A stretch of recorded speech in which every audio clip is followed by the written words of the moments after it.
Hi, folks. Thanks for joining our webinar here. We're going to wait just a minute to get started. Uh, but thank you very much for joining. And hopefully, you can hear me talking if your audio is working. We already did some audio checks on our end. So hopefully, settings are working for everybody. Uh, this is a reminder this webinar will be focused mostly on corn and soybean tine weeding. So if folks are more interested on the veggie side or small grain tine weeding, feel free to let us know too. And we love taking requests on next projects for the Rodale team here. So we're gonna go ahead and get started. Uh, just looking at the webinar overview, what all we're going to be talking about today. We're going to start out quickly just with some announcements, how the webinar works and some upcoming events. Then moving on, really pretty briefly, I'd say, covering which weeds we're aiming for with time weeding. The timing that we aim for is really crucial. In general, the settings and adjustments that you'll look for while time weeding, the seeding and soil management. As you can imagine, soil health and everything is extremely important, and a lot of different tips and tricks for residue management, especially. But I'd say the bulk of the time, we're going to be doing a really just a high level overview on our tine weeder model options. So for focused on, corn and soybean scale and that type of equipment, what all is available, what are like the big major goals of those different brands or models. We won't be making any type of firm recommendation of one model over another, but feel free to share your experiences in the Q&A or chat. But we would hope, if you're from a sales background or with a company, we are trying to keep this very, farmer experience focused too here, though. We've been very intentional with that. So with that said, that's our overview, and we're going to go into some quick announcements. Again, I hope y'all can hear me. The settings look good on our end beforehand, so chances are maybe it's a volume setting on a computer if folks are having issues. This will be recorded, so if you are having issues hearing or you're watching, we will be able to get you that recording. You'll see that there's a Q&A button available, and we're going to ask that if you have any questions or discussion, please use that Q&A button to ask questions. We'll make sure to get to those. My colleague Catherine, consultant out in Pennsylvania, will be keeping an eye on that Q&A to make sure we get all those questions answered promptly. We're going to be hopefully taking questions as we go, and then hopefully a little bit of time at the end as well. Like I said, this will be recorded hopefully in about 1 week. We'll have that posted. And we will be sending out this link for the future webinars as well. And that link also can get you access to a lot of past webinars. It's a really great resource that Rodale has on just a huge array of topics that can be really fun to look through. So please feel free to check that out. And then continuing the announcements, who are we? Rodale, of course, has a very long background of research, headquartered out of Pennsylvania, now with a number of regional farm research farms as well. I'm with the consulting team, which is quite a bit newer. Started around 2018, 2019, focused on working with farmers, taking all of this research, bringing it to farmers and seeing how it works on their farms and helping folks go through the organic transition process, whether it's paperwork, whether it's markets. Chances are we have somebody on our team, about I think 18 or so folks now, that can be able to provide that technical assistance for you. And one more thing to put on your calendar, we're happy to announce the Midwest Organic Center's Field Day. It'll be July 9th in Marion, Iowa, right near Cedar Rapids. You can see here, there's some just gorgeous amaranth growing last year at the research farm. They put a lot of time and effort into looking into these alternative grain crops and really organic research. They're working on a new organic crop rotation and grazing trial, which is really exciting. It'll be the first year of this in action. It'll be a long-term trial. this is your chance to really talk to these researchers in person and tell them what matters to you and what you're interested in and what we should be working on. And also a little cultivator adjustment clinic at the end as well, which we'll be excited to host. Another quick thing to bring up, the consulting team is really happy to help with this new NRCS funding coming into organic farming, whether you're an organic or a transitioning farm, and are able to follow this conservation plan through NRCS, which is really focused on soil erosion, I would say is the biggest aspect of it. Those payments are $220 per acre per year for row crop farms. So that would be a 3 or 5 year contract. That's a whole lot of money being thrown at this and rewarding organic farms for the conservation. In a lot of cases, you're already doing with a long and diverse crop rotation is really what this is for. More difficult on sloped ground for sure, but give us a call. We can see if it's something that could apply to your farm. With that said, like that sloped ground, it might not work exactly with that conservation program. I stole this slide from our Midwest manager, Leah Varique, and it's really important to emphasize that each individual farm is unique. We're not going to say that we have a silver bullet for your weed control, but we can hopefully help smooth out some of those trial and error learning curves. And it can be very farm specific, but we're happy to help you know what your options are that are out there. So the first thing, just really briefly, I want to touch on which weeds are we really aiming for with our tine weeding. And I know this is going to be a very high level overview because we want to cover a ton of information here, but really what we're aiming for is these shallow seeded annuals with a short germination window. So we know that we're not going to be able to kill our perennials. We're not going to be able to kill Canada thistle or our rhizomatous grasses with a tine weeder. Really, we need annuals to kill them with a tine weeder.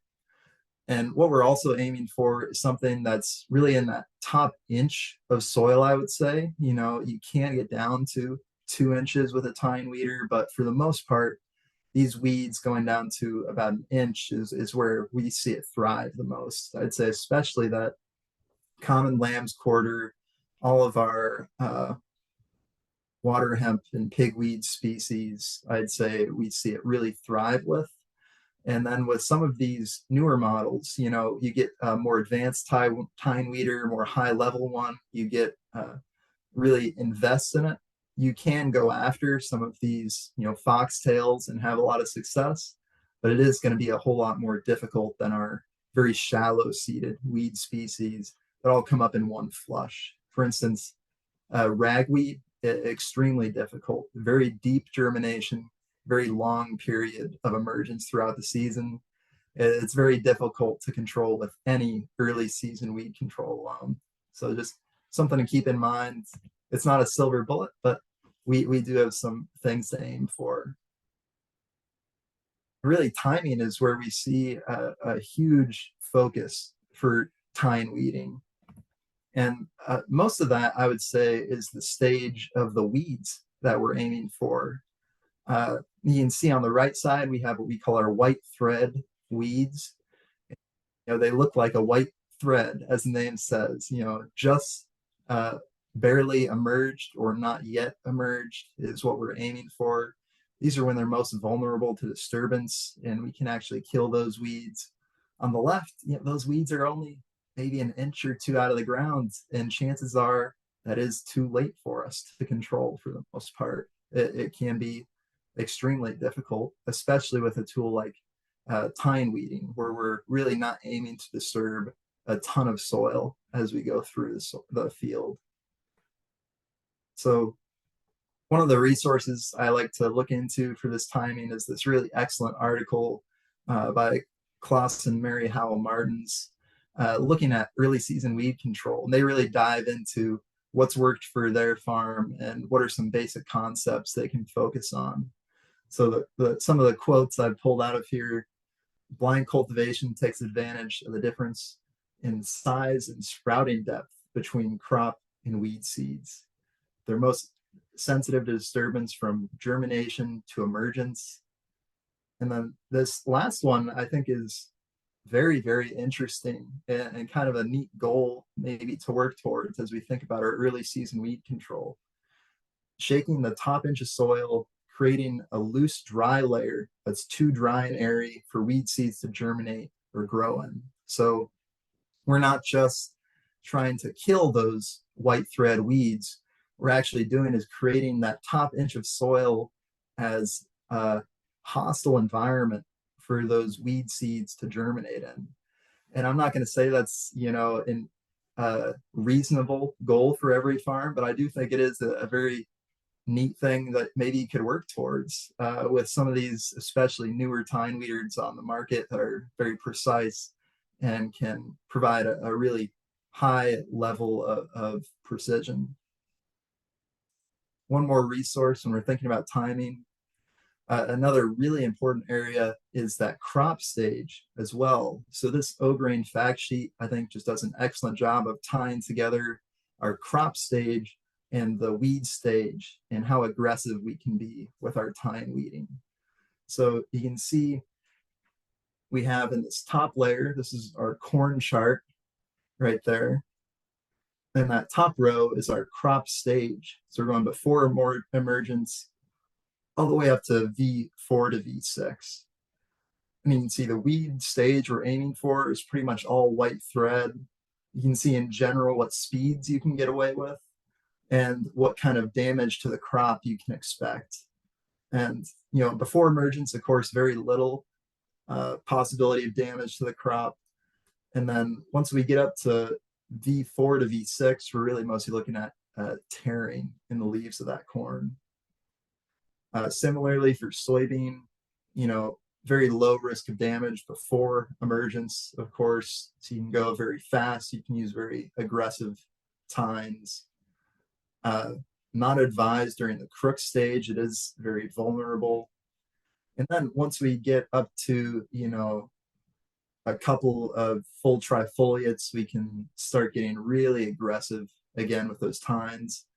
And really our only risk later on is more like the ripping of the soybean out of the ground. So, and the tearing of the crop is really what we're looking at there. And this is from O-grain fact sheet. We have the link here. We can send that out. A really helpful resource looking into, when we can tine weed, when we can't. I know some farmers have this laminated in their tractors just as a little resource to have for when they're out scouting and deciding whether or not they should be out tine weeding. And kind of related, talking about the aggressiveness of those tines is the settings and adjustments we're going to have. And this is the diagram I like just as an example to show. This is from Steel in the Field.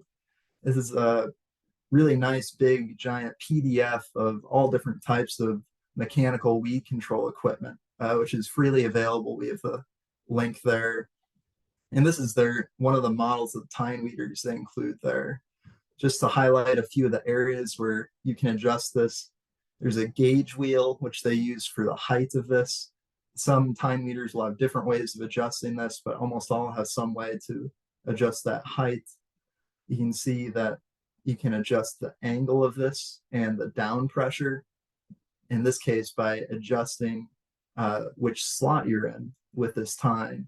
And we'll dive into a bit more how exactly those adjustments are made with different models of tine weeder later on. And then you see this big arrow going forward, which I think is quite appropriate because one of the biggest ways you can adjust the aggressiveness is just with the speed of your tractor as you're driving through the field. So we kind of have this highlighted here again. But as you're making these adjustments, what folks are really aiming for is to be as aggressive as possible, attacking those weeds, trying to kill as many as possible, but also being as gentle as needed to avoid excess killing of the crop. So again, speed is going to be the most impactful adjustment option. Angle or down pressure would be number two. And then one really important thing I've heard from a lot of different farmers is that bringing that second person to the field, having them on the ground, seeing how the soil is flowing, how the crop is going through, whether or not the weeds are actually being disturbed at a certain level of aggressiveness is really, really helpful. Even more important than getting out of the tractor yourself and just doing it on your own and checking, having them watch as you're going and seeing how that flow is going. I know it's tough, with getting access to labor and whatnot, but it really does seem to make a big difference when we're trying to be as close to that line as we can, for being as aggressive as we can, but still as gentle as we need to be without killing the crop.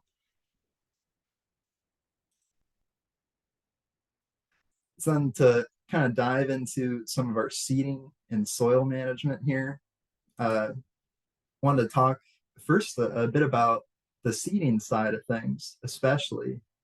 So, we mentioned you want to be as gentle as needed. So that means you are going to be killing some crop if you're being as aggressive as you should be with killing your weeds. So some folks, the first thing you think of is, oh, if I'm going to kill some crop, I can just increase my seeding rate. And well, that's true to an extent, but we do see that those crop losses when tine weeding, they tend to be more in a row than anything. So instead of losing one plant randomly, we'll lose 3 or 4 in a row in a little patch. That's usually because the tine is following into the furrow that we've planted in, or diving into it a bit. So more so than with a rotary hoe, that's quite a bit more random. We're just hitting it more randomly. So it really is difficult to make up for losing crop just by increasing our seeding rate. But one piece of advice we've heard from a lot of farmers is that a consistent and low seeding depth does allow for quite a bit more aggressive tine weeding. I'd say we'll dive into this a bit more in the next slide. And then a bit more of a marginal one, I would say, is the soybean varieties. It's been kind of a well-known thing that some soy varieties tend to take a beating better than others. They can get beat up and they can recover. They can remain rooted despite getting the same type of aggressiveness from a tine weeder or a rotary hoe or a cultivator. And I would argue this is a bit more marginal, but if somebody would like to contest that in the Q&A, I'm very open to new opinions there. I'd be very curious to hear your experiences. This is a strategy I've been hearing quite a bit about lately, this idea of using highly aggressive row cleaners. So you can do this just with regular row cleaners set very aggressively. I have here a picture of floating row cleaners though, so you can see that this outside ring acts as kind of a gauge wheel, letting us go to a set depth with our row cleaners and be pretty precise there. But the idea, regardless, is just to make kind of a 1 or 2 inch furrow with that row cleaner, building a little trench. And then that will give us a lot more burying activity with our first few passes through the field with either blind cultivation or row cultivation. And Dr. Groover has seen that be especially effective against foxtail species, which I know is very exciting to a lot of our Midwest farmers who have foxtail as their #1 enemy on the farm. There is some risk there, especially I'd say if you've already planted, if you are planting very deep, there is the possibility you fill in that furrow. It could be too deep for your corn or your soybeans, and we could be in quite a bit of trouble there. So just something to keep in mind. One of the biggest complaints we hear with tine weeding is with residue management. So a big issue is, if we're running through the field with our tine weeder, usually tine weeding soybeans following corn, all of that corn residue tends to bunch up and our tine weeder just turns into a giant rake going through the field. And we're not actually doing anything we're just dragging corn stalks through the field. I'd say that's the number one issue I hear with folks trying to move to tine weeding. And we know there's a number of ways to deal with this, but the tough part is that they all come with different trade-offs. But a couple of things we've been hearing about more often is these European style moldboard plows. Instead of like a US, a typical moldboard plow like I have in the backyard here would flip the soil almost 100%, right? But these European style, they're more of, I'd say, like a 60% flip. So you can still see actually a small strip of that residue, and they run quite shallow. So they're not as intense of inversion, but still bearing a whole lot of that residue. But of course, bearing a lot of residue, we still have that risk of erosion, especially if we're doing fall tillage. Like I know it's the only way to get it done in some places, especially with how wet we've had springs previously. Of course, not an issue this year, but we do have that risk of increased erosion with fall tillage. In addition, we see from research at Iowa State that if we go with spring tillage instead of fall tillage, we get about 50% of the weed seed eaten by different rodents, beetles, and birds. So that's 50% less weed seed going into our soil if we're doing spring tillage instead of fall. So just something to keep in mind. Another thing folks have considered or tried is baling off corn stalks. I think this is a great idea, especially if you're using it for livestock bedding and applying it back to the field as manure. But if we're selling those corn stalks, we are selling off just a ton of potassium. You can see here the numbers I have listed. If we get 200 bushel corn, that grain we harvest would have about 50 pounds of potassium. If we bale off that corn stover, we're baling off and selling 220 pounds of potassium per acre. And we have seen more potassium deficiencies, I'd say, in the last few years on organic farms. And a number of those, they're either selling off straw or corn stalks. So that is something to keep in mind.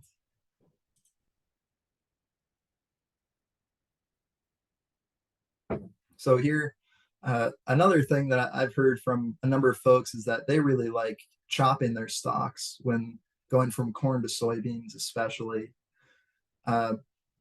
Interestingly, though, it is a bit of a paradox. If you chop your stalks in the fall and you leave them there all winter, then in the spring, chances are you'll end up with a real wet mulch underneath all those corn stalks. So here we have a picture from the Shreve farm in Iowa. They're actually chopping stalks on, I believe, May 15th because they were holding off until right before they till those stalks under. They're not getting a ton of additional breakdown over the winter, but what they are doing is sizing that residue and creating smaller chunks of residue that could get caught as we're tine weeding later on. Another piece of advice I've heard, especially from tine weeder sales folks, is to actually chop multiple times. So up to 3 times running through the field with a stalk chopper, which, and of course, that is a ton of fuel. That makes me quite nervous. It's very expensive and whatnot, but still something to keep in mind as a possibility. Additionally, one thing we've been hearing more and more about is the idea of using biologicals. So this would be something we put in a sprayer and we spray onto corn residue to break down corn stalks. And what they found through research is that those will break down about 10% faster, that residue. So, I mean, that's not a silver bullet, but it is a pretty massive improvement in the field. And that can be expensive, so it is something to keep in mind whether or not that's worth it for your operation. All right, and last but not least, for sure, is our tine weeder model options. And this is a really exciting area. It's something where we've seen a lot of growth and development in the US, especially as these new tine weeders keep coming in. So I wanted to break this down and try and make this a bit simpler since it can be pretty intimidating. There's so many different models out there, and they all have pretty different concepts for how they want to get the job done or how they want to provide the best options for farmers. So I broke this down into three categories. The first one is going to be our time specific precision. So that would be where each and every tine going across the entire tine weeder has some type of active pressure pressing down on the soil so that it stays at a very consistent pressure the whole time. Regardless if we're hitting a hill, anything, we'll have the exact same amount of pressure through each and every tine across the machine. And we'll talk about this more in a bit. Next would be our sectional precision. So on a lot of tine weeders, we see like 5 or so foot section of tines. And these are models that have, hydraulic downforce usually pressing down on those tines to keep that same pressure for each section. So you might get a bit of differences between different tines in the same section, but at least each section, if you're hitting a hill, one section will raise, one will stay lower, keeping pretty even pressure across a wider toolbar. Last but not least, these are what I would call the manually adjusted or maybe our more traditional tine weeders. So what we see there are models where you're either getting out of the cab and adjusting a lever to change the pressure on the tine weeder, or you're actually changing each tine manually, which of course can be a big time commitment and make it very difficult as you're hitting different soil types across a field or a farm.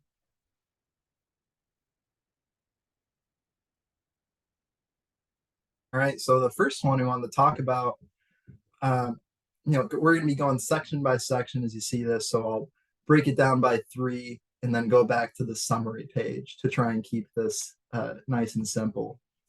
And the first one is this original airflow from Hotzenbickler. This is one of the newest models out there. And you can see that it has very narrow tine spacing, like a lot of these newer ones will as well.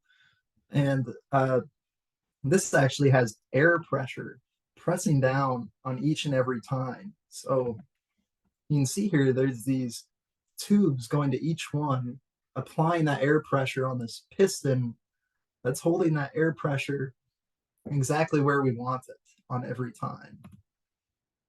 You can see here again kind of how this looks. Those pistons from below pressing down, our tine being held there at a very consistent pressure. One of the interesting things about this, you can actually set this so that your pressure on the row can be different than your pressure between the rows. So if you want to go really aggressive between the rows, but drop that pressure down on the row, you can actually adjust those settings to do just that.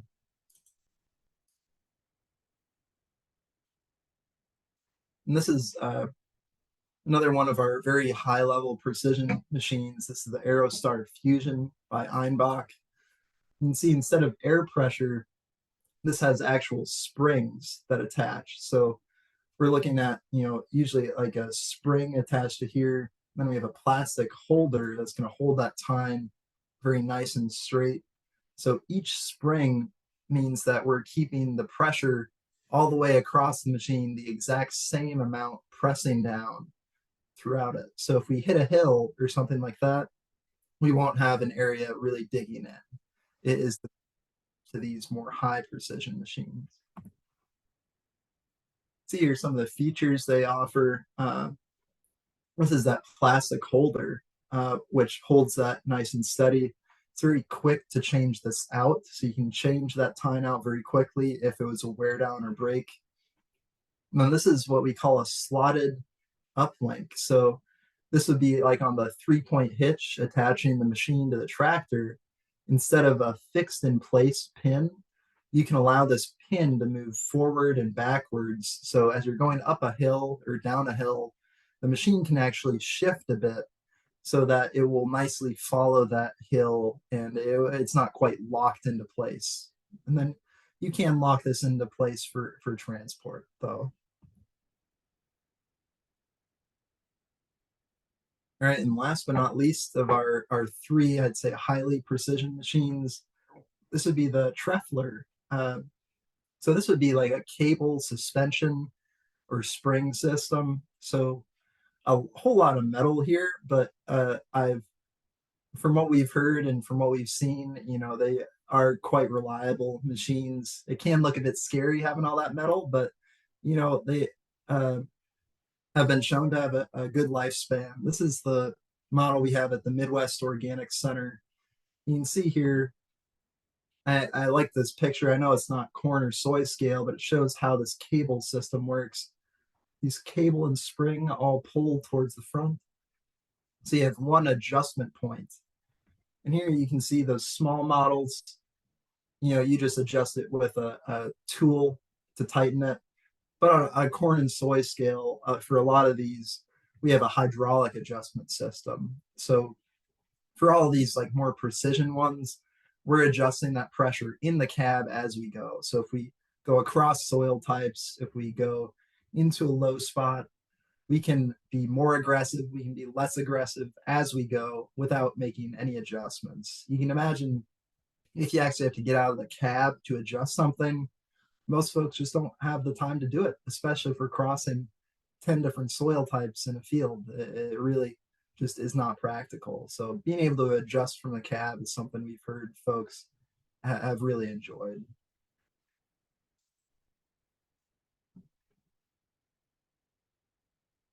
So those were our three, I'd say like high precision or time specific precision. And then our next two were what we would call sectional precision. So again, if we have like a 5 foot wide section on the tine weeder, we're going to have the exact same down pressure on that section as it goes across. So we might get variation from tine to tine, but within one 5 foot section, that whole section has the same amount of pressure pressing down. I think this is a good one to kind of display what I mean when I say that sectional. You see here this red kind of triangle piece that is supporting our 5 foot wide section. So you can see we have a bunch of sections across this machine, and each one separately connects to the machine. In this case, with our original harrow by Hotzenbickler through a parallel linkage, this blue part, which is pressing down. And then we have our hydraulic for the tine angle right here on each section as well. So I've highlighted this here. You can see this is one section. Over here is another section with downforce. And the neat part about this Hotzenbickler unit, the original harrow, is the parallel linkage. I'd say is the most interesting feature to me. Just like you have a parallel linkage on a planter, allowing each planter row to move up and down. This is very similar, but with hydraulics moving it up and down. So you can actually lift up each individual section all the way off the ground or press it down with a whole lot of downforce. So you can see each one of these sections has their own parallel linkage. So if we're going over a hill over here, one section can go up while the other section stays appropriately down, and we get fairly even pressure across the entire unit. And here just to show what the hydraulic unit looks like for these tine angles and to kind of highlight what these tines look like. You can see the original harrow has a triple coil, which is pretty interesting. It's mounted above where the tines are secured to the actual unit. And that'll be an interesting comparison when we look at this next one, the Aerostar Exact by Einbach. So instead of the triple coil, we have a double coil. And instead of being mounted above, like with the original harrow, we have this double coil below with the Einbach. So what we're seeing here is With the triple coil, the more coils, usually that means more vibration or more movement. But with these folks at Einbach, they're mounting it below. That mounting below gives more movement and more vibration. So you can see kind of just different concepts folks are working towards with kind of the same goal in mind here. Uh, Here's some more photos of this unit. So you can see kind of how these attach. And then similarly, we have this hydraulic uh, pressure that's aiming to keep the same pressure on our tines as we go across. This one doesn't have the parallel linkage, but so the movement up and down isn't going to be as dramatic or as capable there, but it's still a huge difference having, actual hydraulic down pressure on each of those 5 foot or so sections as compared to our more traditional tine weeders. So now we're moving on to our last three, and these are what I would call the more classic ones. I think these are ones that are more easy to find used units of. You can find used units of these other ones, but it may be a bit more difficult for some of the newer ones to find a used unit available.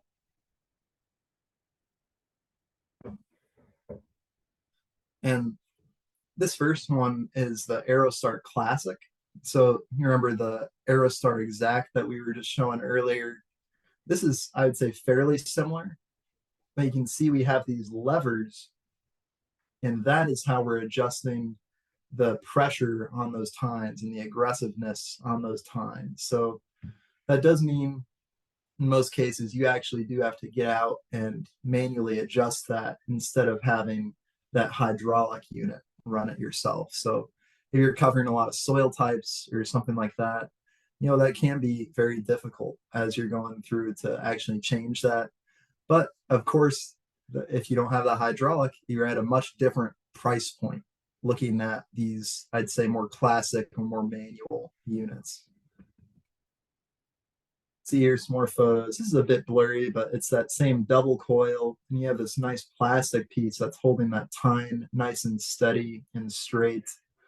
You can see we do have this kind of angle unit, so that allows it to balance itself out a bit and get fairly even pressure as we're going from unit to unit. But it's just not that adjustability on the go like we see with our other, with our more expensive and more advanced, more precise units. And interestingly, they do have 5 different positions you can go to with that lever to adjust. With our other, with the more advanced units, the more precise, you can have more flexibility for how you're adjusting those, going from position to position and how much downforce you apply. But still 5 positions, and you see a pretty wide range of movement. So that is a nice thing to have. Especially, I would say, this is the unit I have at home. This is a cone coil by Kovar, and you can see this is our adjustment bar here. You see there's 3 circles here. We only have 3 different positions we can put this into. As you can imagine, it stays in the middle. If you only have 3 options, one is extremely aggressive, one is hardly aggressive at all, chances are it'll stay in the middle. So it would be nice to have that extra adaptability like we saw with the Einbach there. What's interesting here is you have this cone coil. So we have very spaced out tines, and we'll dive into tine spacing here later on for folks to get a nice comparison. But because it's a cone coil and a triple coil, we see a ton of movement from side to side. Now, the issue with that can be, though, if you hit tough roots or you hit a tough part in the soil, instead of breaking through it or pushing through it, it can tend to just slide off to the side. So that is a big trade-off here, and definitely, a less aggressive unit than some of our other ones. And this is showing settings. So setting 1 to setting 3. you can imagine it usually stays at setting two. You know, there's not a whole lot of options here, which is a bit difficult. And again, you do have to actually get out of the cab to go and adjust this. Again, really not going to be very practical if you're to adjust multiple times per pass, definitely, as you're going through a field. If you're hitting different soil types and whatnot, where you do need a different level of aggressiveness. This is one last unit to highlight. I would say a pretty fun, more classic one, although I would say would be pretty difficult to use at scale, depending, how exactly you want to adjust it or how many different types of soil types you're hitting. The Lely, they've had a really interesting history, and I'd say I've more of a classic tine weeder, but very aggressive tines. They have several different options though, so some of those other tines they have available are more typical for what we'd see for corn and soybeans.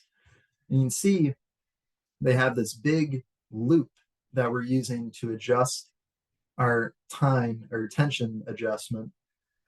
So the tough part is though, you can get very specific with this, which is great. If you're going to do like hilled soybeans or something like that, you can really adjust those settings differently for in the row versus in between the row for every single time. The tough part is you actually have to adjust every single time by hand, and that takes forever. I mean, if you're talking about even a 15-foot unit, that's a lot of time. And if you're changing soil types and you want to change your aggressiveness there with the tension adjustment, that is a big time commitment. And you can see here that same diagram and how you adjust this, clicking these down to those different slots to adjust how much tension you're putting on. And one of the things to note here is this tine spacing. I'd say is one of the most critical aspects when we're comparing different tine weeders. This is our same chart with our categories. You can see about 1 inch, I'd say is pretty typical for our super high precision ones.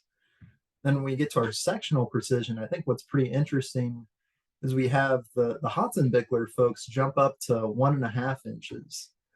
And they do this with residue management in mind. They really want to see a lot of corn stalks flowing by. They don't want it to bunch up. And there's a number of farmers that really love that. But of course, there are trade offs here.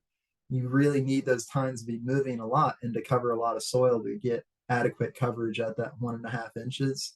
But we hear that, on a lot of folks, this works great for their farm.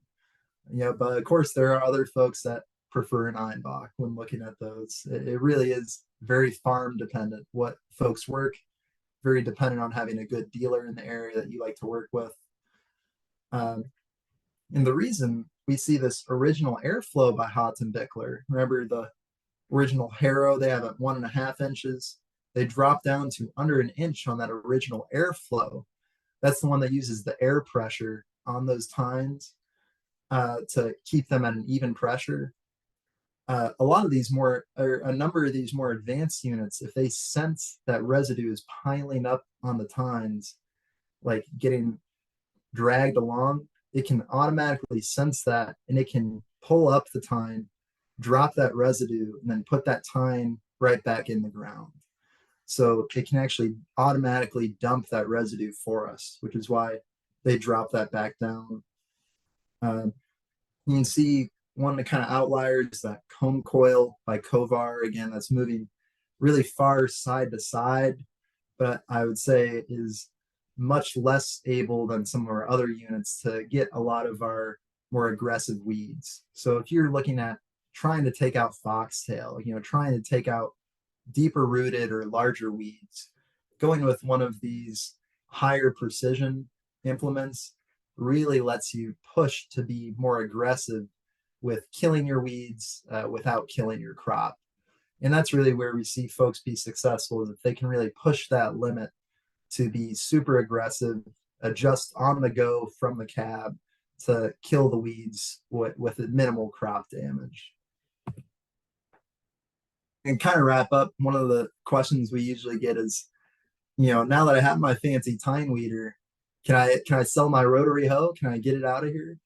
And uh, with a lot of these newer tine weeder models, that they do work pretty well at punching through a crust. They can do it.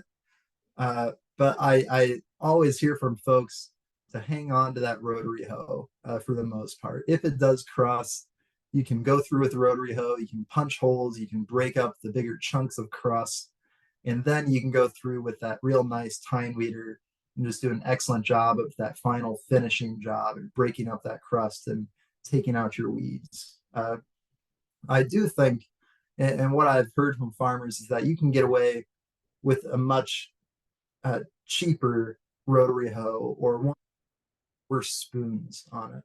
So, this is like a double rotary hoe we see on an organic farm. I don't think that would be necessary at all if you're just looking to punch across. On the right side, we see a renovated rotary hoe where we have new spoons welded on. And with organic farms, we really look for those spoons on a rotary hoe to be about the width of a dime. But just because we want to get good coverage, we want to get good weed control, it's just really not necessary if really all we're trying to do is punch through and break that crust. So really, it seems like you can kind of hang on to these rotary hoes, I would say, closer to when the bearings are going out than when the spoons would have to be replaced. It is what I've heard from a number of farmers with these higher level tine weeders. Me myself with a Kovar, I'm keeping a good rotary hoe on the farm. It's not quite the precision instrument that we see with a lot of these really high level tine weeders. So that was the info that we have for folks today, and would really love to hear if you guys have some questions or comments. What have your experiences been? You have concerns or whether points maybe we glossed over that you think we ought to bring up some more. So we'd love to hear some feedback from folks.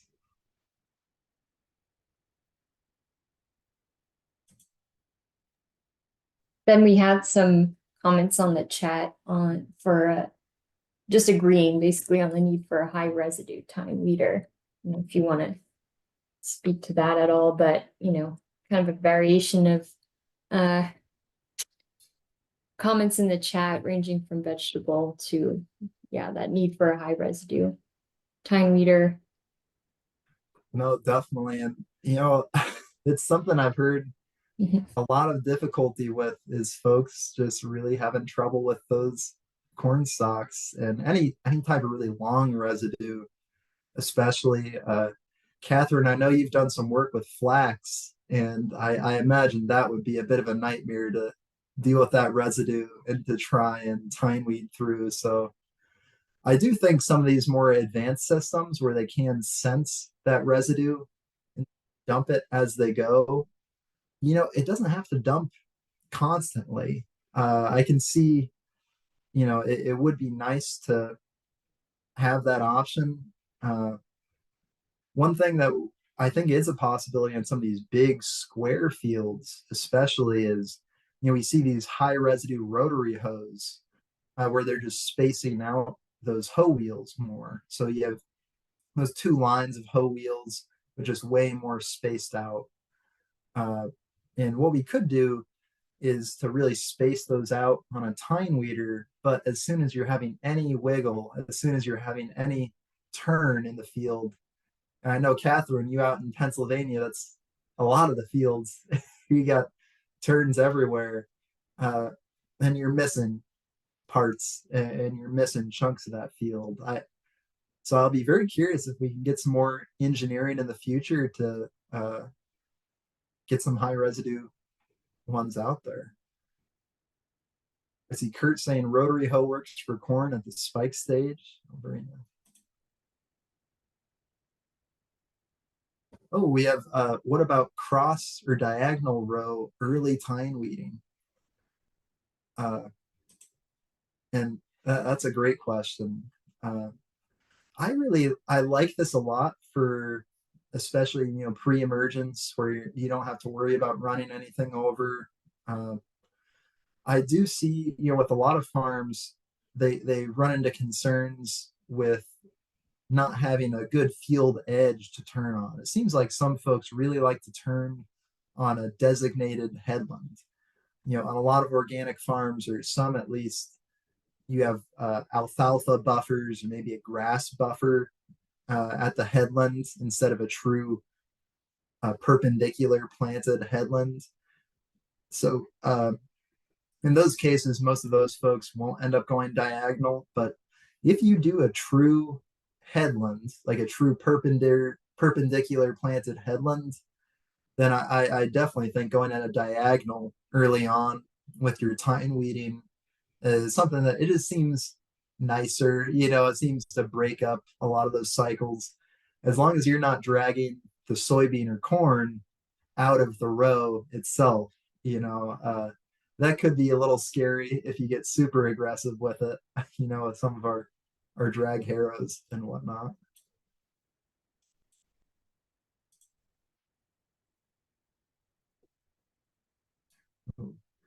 Kurt, I don't think we can do participant audio. I'm sorry. Do you think, uh, is there a chance you could type in a question?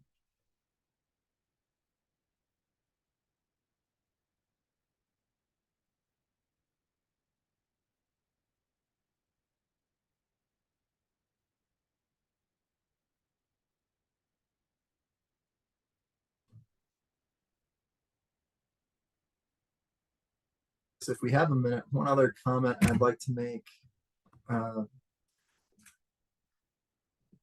looking at the airflow one, I mentioned it's an airflow. So we see a lot of folks using these if they have a European tractor with air brakes or something, that is their source for that air.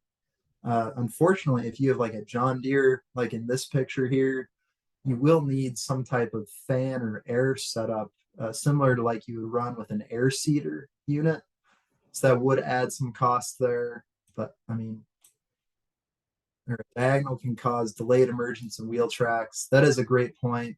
Uh, I will say, yeah, that's very true. We see, I'd say, especially on folks that have GPS and whatnot and can really easily see exactly where they've planted, then definitely you can have some issues with that. You had a question from Aaron on using a spike tooth harrow to be more aggressive. Uh, a number of the farmers we work with do that pre-emergence.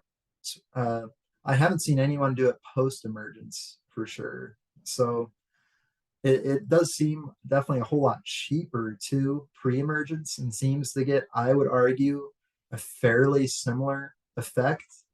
If you have a lot of hills, if you have a lot of small depressions, you won't get as even a coverage as with these more precise tine weeders for sure. But compared to a more classic tine weeder, I'd argue you have pretty good comparable control with that spike tooth harrow for pre-emergence.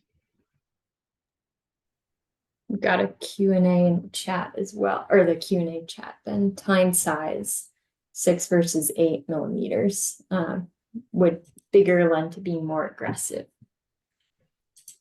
Yeah, that's a great question.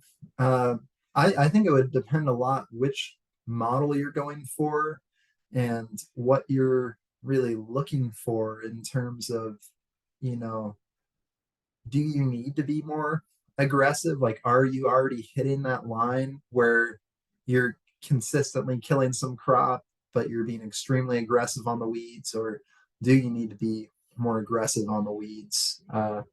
So I think it's also kind of interesting, with a stiffer one, thinking thicker, that's not going to move as far side to side. It's going to stay more in line. And that can be a good thing depending which model you have. I'd say, especially some of these newer ones, you're gonna have a better chance to rip out some of those weeds that have reached a decent rooting stage, and that's something that could be really useful. But if you'd like to reach out after this, I'll throw our contact info back up. Uh, I'd be happy to chat. And I see a question from Michael on tine harrowing small grains. And yeah, there's some really interesting studies on this. We'd be happy to share with you. Margaret Smith up at Albert Lee has looked into this quite a bit, especially if you look at cereal rye or any type of rye, winter rye, I should say. If you tine harrow that in the spring, that will stimulate some more tillering. And of course, you'll be ripping out some, but if you go really lightly, especially if you're using one of these more modern tine weeders, that could stimulate some more uh, tillering there. With Rodale, of course, we love our no-till organic system. So what we probably don't want to do is to get that spring tillering. If we're going cereal rye, no-tilling soybeans, and roller crimping that cereal rye, those spring tillers are the ones that we see tend to pop back up the most and may compete with our soybeans some.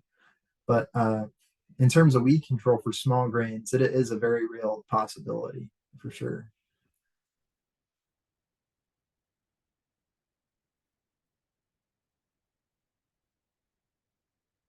See, I know we're getting close-ish on time, but oh, here we have some more questions I missed. Oh,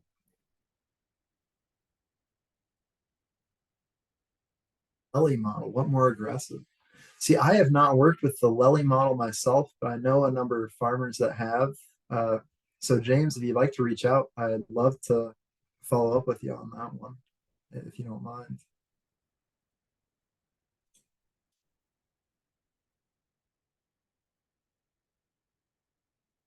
And we have a question from Christy Nicky looking at Tillmore attachments for BCS, looking mid-scale between hand tools and tractor cultivation, acre of corn, squash, or beans.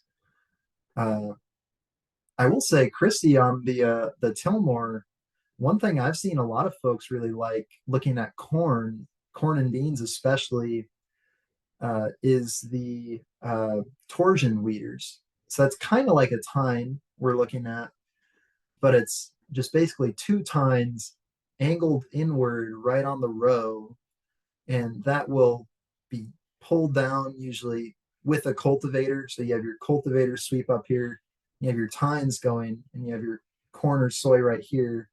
That tine will actually brush up against it and wave around it to get in really well in the row. And I've seen folks have a lot of luck when they're getting right in on the row. It's difficult for larger farms that don't have GPS guidance, but for somebody using a BCS, that could get in real nice, easy, and close with your corn and beans to get in. But I mostly work on the grain side with Rodale. I know Catherine works with some more folks on the veggie side. We have a really nice veggie team at Rodale. So please reach out to us here. If you want to send me an email, I'll forward that along to the general consulting line, and we can get you hooked up with somebody to get you a more full answer there as well.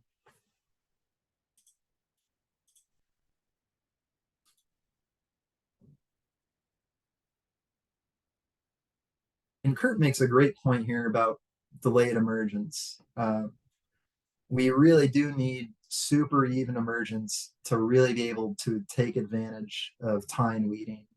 If we don't have a really dramatic difference between our crop growth stage and our weed growth stage, the tine weeder is a really difficult tool to be effective with. So anything we can do to get really nice even emergence, I know it's not always going to be possible. A year like this last one was a bit of a nightmare across the Midwest for this, but it is really something to.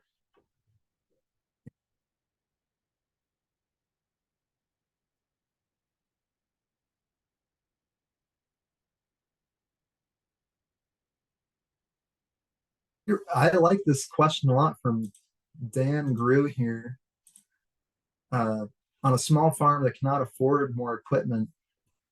How would you attempt a homemade weeder? Should the tines contact forward or rear facing? How many rows? Thanks. And I don't have a perfect answer for you, but I do know of one resource where they have turned a traditional drag or spike harrow into a tine weeder. And it's not the most, it's not the most precise tool, but it's still, homemade version that's a whole lot cheaper than a regular tine weeder. And Dan, I'd really encourage you to reach out. I don't have the link right with me now, but if you send an email or send me a text or a call or something, I'd be happy to send that PDF your way.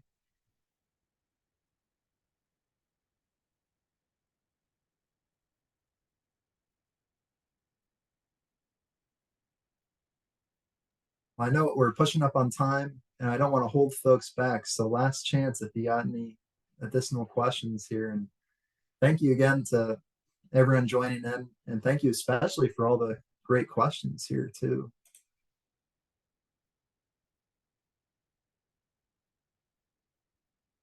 Oh, here we go. Kurt, I really appreciate this opinion, Kurt. He said he ran into problems using row cleaners to cut a 1 inch groove.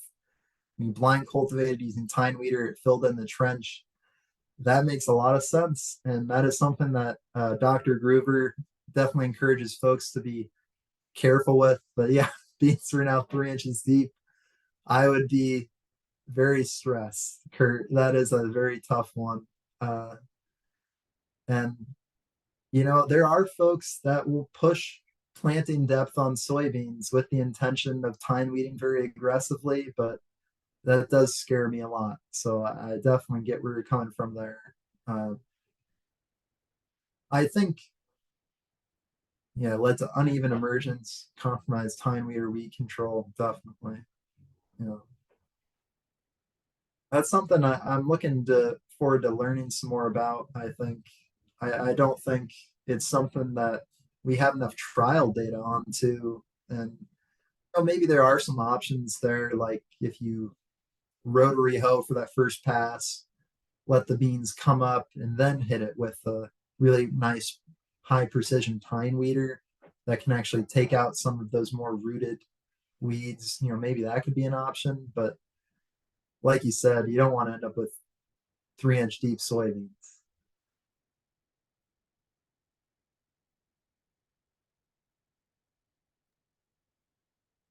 You tackled all of them, then. Cool. No additional Q&A that I'm seeing. Well, thank you all so much for joining in here, and hope you have a nice rest of your day. And uh, hopefully, be sharing the slides and recording about a week or so from now. So, thank you again, folks, and have a good one.